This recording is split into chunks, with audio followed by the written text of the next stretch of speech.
미 재무부 장관 베센트가 미국 재정 적자 문제, 정부 부채 문제 한계에 직면해 있다. 이대로는 안 되겠다. 적극적으로 관리하겠다라는 의지를 표명했습니다. 그래서 제가 미 정부 부채 문제, 또 정말 이 정부의 부채 재정 적자가 한계에 직면했는지 먼저 분석을 해드리고, 이걸 그대로 놔뒀다가는 미국도 국가 부도 상황 올 수 있겠죠.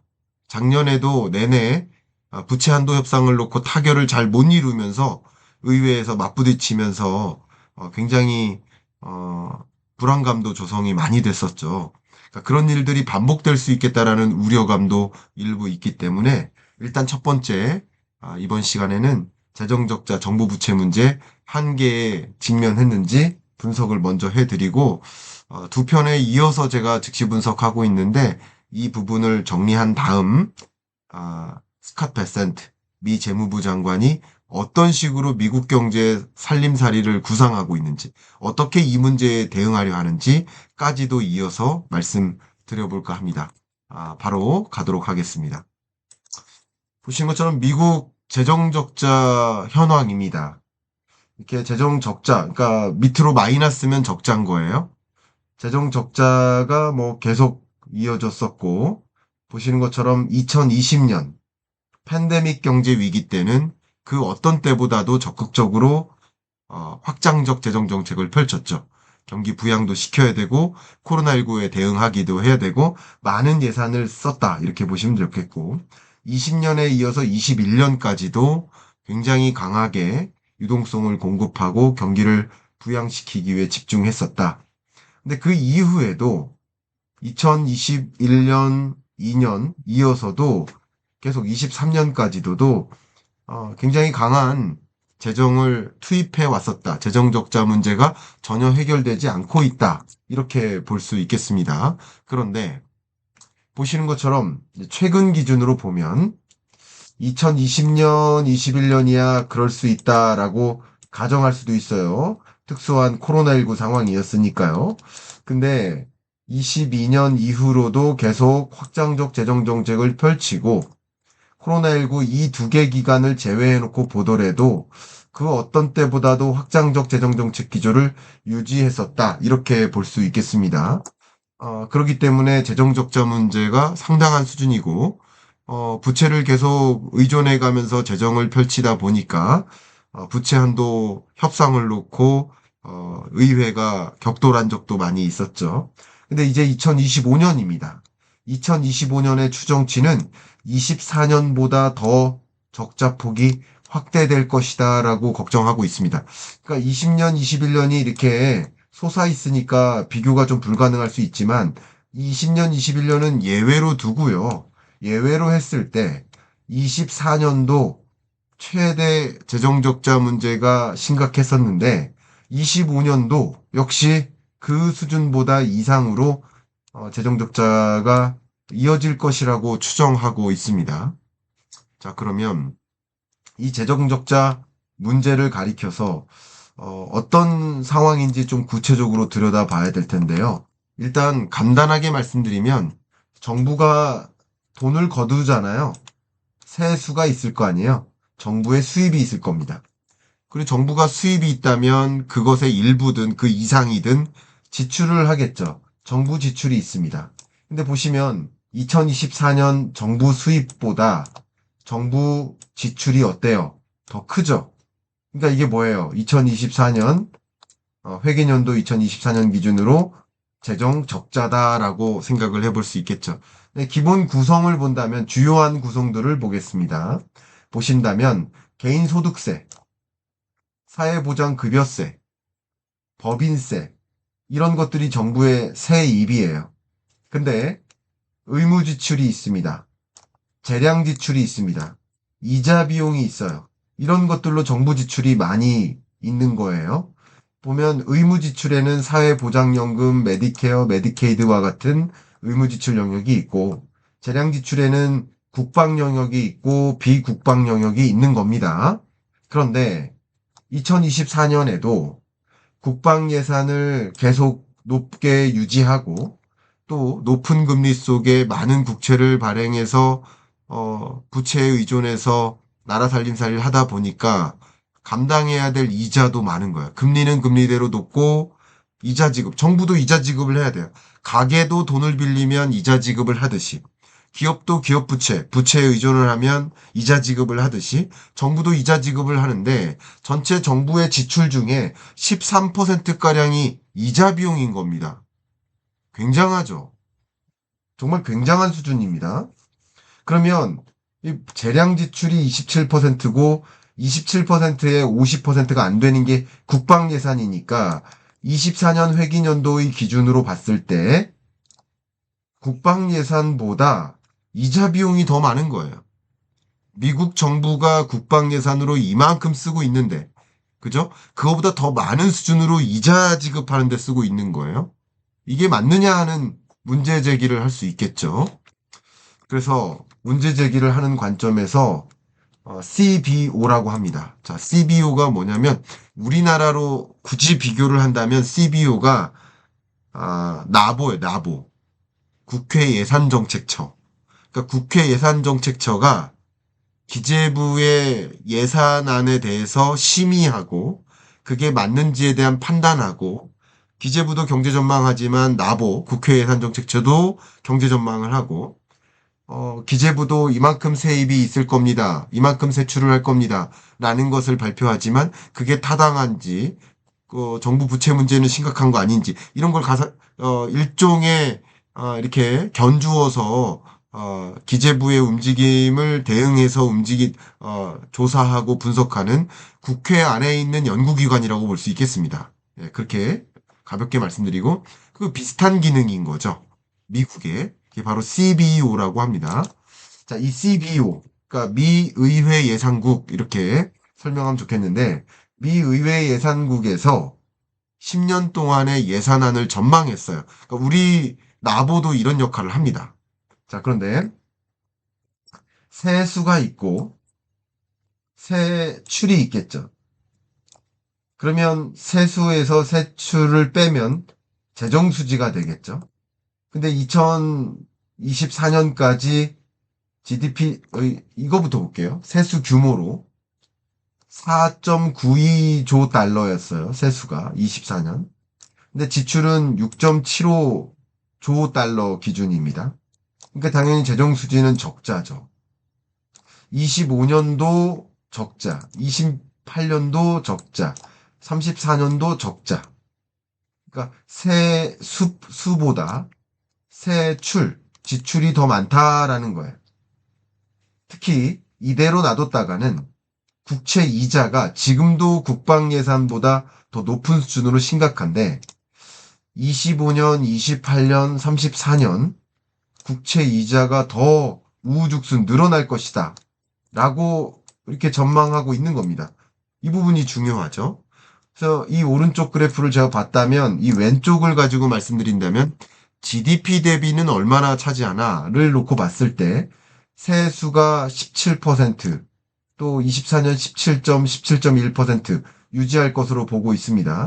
근데 지출은 GDP 대비 23.4%.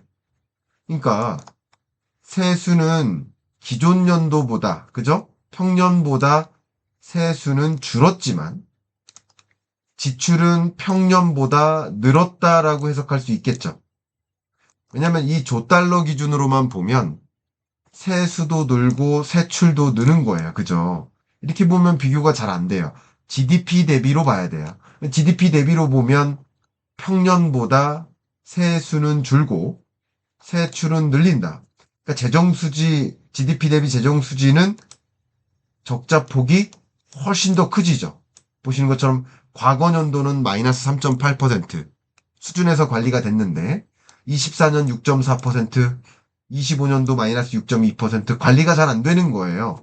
이렇게 전망하고 있습니다. 근데 미 재무부 입장에서도 봤을 때 재정 적자가 늘어날 수밖에 없는 이유가 뭐냐? 첫 번째가 고령화입니다. 우리 한국 경제도 고령화 문제로 좀 아리를 하고 있는데 고령화 문제, 부채가 또 증가하는 문제. 그러다 보니까 지출이 느는 거예요. 근데 그 10년 동안, 향후 10년 동안 약 21조 달러가 넘을 것으로 이렇게 예상하고 있습니다. 근데 더군다나 TCJA라고 하죠. TCJ 좀 이따 설명드리겠습니다만 감세법이에요. 감세 및 일자리법인데 이거 만료를 가정하고 있는데 연장하게 될 경우 재정 부담이 더 커질 것이다. 이런 우려들을 하고 있는 거예요. 자, 이렇게 먼저 정리하고요. 그래서 CBO의 미국 재정 전망을 보면 정부 부채 비율, GDP 대비 정부 부채 비율이 더 세수도 늘긴 늘겠지만 지출이 더 늘기 때문에 그 이유는 이 빨간색 선 보세요. 이자 비용이 많이 늘어요. 이러면 안 되겠다라는 것을 지적하는 겁니다. 그리고 세수를 봐도 개인소득세, 사회보장급여세, 법인세 여러 가지 측면에서 이렇게 유지될까라고 보는데 세수는 특별히 뚜렷하게 늘지 않는데 세출이 너무 많이 늘고 있지 않느냐 하는 지적을 해볼 만합니다. 자, 그래서 앞에 말씀드렸던 TCJA, TC가 tax cut예요. tax cut. 그리고 여기서 J가 job입니다. jobs act. 예. 그러니까 감세 및 일자리법 뭐 이렇게 표현할까요? 감세, 미국의 감세 및 일자리법 이렇게 표현할 수 있는데 이 TCJA를 연장하게 되면 이게 만료되니까 근데 연장하게 될 가능성이 높다라고 지금 보고 있는데 연장하게 되면 보시는 것처럼 연장하지 않을 때의 만료시 재정 적자는 이렇게 되겠지만 이것을 연장하게 되면 감세 조치인 거예요. 쉽게 말하면 감세 조치를 단행하게 되면 감세 조치 가장 대표적인 게 이거죠. 현행 미국 법인세율이 21%인데 15%로 낮추겠다. 이게 트럼프의 감세 정책인 거예요. 그것을 통해서 미국에서 제조하기 유리하게 만들겠다라는 의지인 겁니다. 자, 그런데 이렇게 하다 보면 재정적자 폭이 더 커진다. 이거 어떻게 하겠는가? 감당할 수 있겠는가? 그러면 부채 한도를 또 넘어서고, 그럼 부채 한도 협상을 놓고 또 의회가 충돌하고, 그게 여러 번 또 작년에도 계속됐는데 또 25년 들어서 트럼프 정부 동안에도 반복이 된다. 만약에. 그러면 미국 입장에서는 신용등급에 대한 부정적 전망이 집중되고 신용등급 강등도 있을 수 있고 이런 것들이 가장 걱정된다는 거죠. 그렇기 때문에 이 TCJA를 연장하게 될 경우 재정적자도 더 커질 텐데 그럼 어떤 문제가 발생할까요? 미국 부채 문제에 더 직면하겠죠. 한계에 다다를 수 있겠죠. 미국 정부 부채 비율이 이미 100%에 육박했습니다. 보시는 것처럼. 근데 정부 부채 비율이 세계 주요국 대비 보면 절대적으로 높은 수준에 해당됩니다. 그렇죠? 그러니까 더군다나 이 정부 지출 추계를 보면 앞에서도 말씀드렸지만 22, 23, 24년 동안 이 긴축의 시대라고 했죠. 적극적으로 금리 인상하는 금리 인상기 동안 net interest 정부의 이자 지출이 급격히 늘어났어요. 그 어떤 것보다 급격히 늘어나는 게 정부의 이자 지출 비용인 거예요, 이게. 급격히 늘어서 이미 23, 24년 동안 디펜스, 방위비 예산보다 더 올라간 수준입니다. 메디케이드보다도 올라갔고요. 메디케어보다도 올라갔고요. 이 수준이 정말 극단적으로 많이 올라간 거예요. net interest가. 그러니까 이 정부 지출이 너무나 무분별하게 있고 그러면 이 부채 문제에 당면하고 그러면 추가적으로 경기 부양책을 유지한다. 확장적 재정 정책을 유지한다라고 만약에 가정하면 당연히 무슨 문제에 직면할까요? 추가적으로 국채를 발행해야 되는 상황이 놓이는 것이죠. 자, 그러면 이 재정적자 문제, 국채를 추가적으로 발행하고 재정적자에 더 많이 의존하고 그러면 더 많은 국채를 발행해야 되고 악순환이죠. 그럼 어떻게 될까요? 국채를 더 많이 발행하면 국채 가격이 떨어지죠. 그냥 국채 수요가 유지된다고 가정했을 때 국채를 더 많이 발행하면 국채 가격이 다시 말하면 국채 금리가 치솟아요. 그러면 높은 국채 금리에도 국채를 발행한 이자를 지급해 가면서 더 많은 부채에 의존해야 되는 악순환에 놓일 수 있는 거예요. 실제 여러 조사 결과를 보면 정부 부채 비율이 1%포인트 상승하게 되면 미국 장기 금리가 뭐 연구 결과에 따라 다르지만 3bp, 뭐 2.7bp, 2.1bp, 1bp 이 정도 올라갈 개연성이 있다라고 연구를 해온 여러 논문들이 있습니다.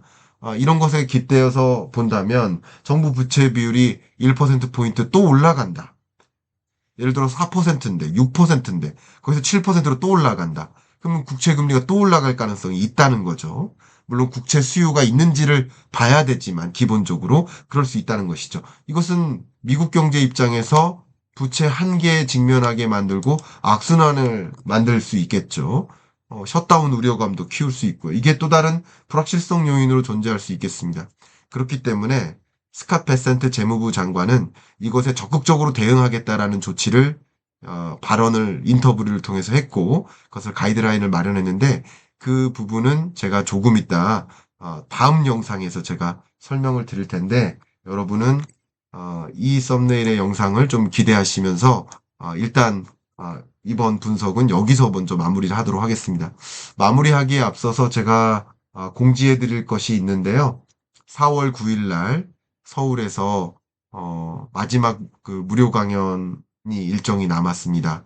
관심 있으신 분들 고정 댓글을 통해서 확인해 주시길 바라고요. 제가 이렇게 오피셜 클럽을 런칭한 지 한두 달, 두 달 정도 됐는데요.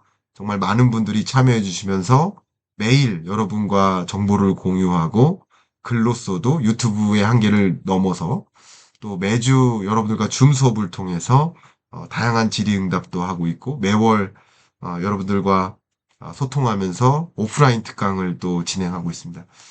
역시 이 부분도 관심 있으신 분들은 고정 댓글을 확인해서 관심 있으신 분들은 노크를 좀 해주시기를 기대하겠습니다. 여기서 녹화 마무리하고요. 앞에 말씀드렸던 것처럼 베센트의 작심 발언, 미 국채 발행 자제할 것, 이 내용에 뭐가 담겨 있는지 기대해 주시면서 일단 이번 첫 번째 분석은 마무리하겠습니다.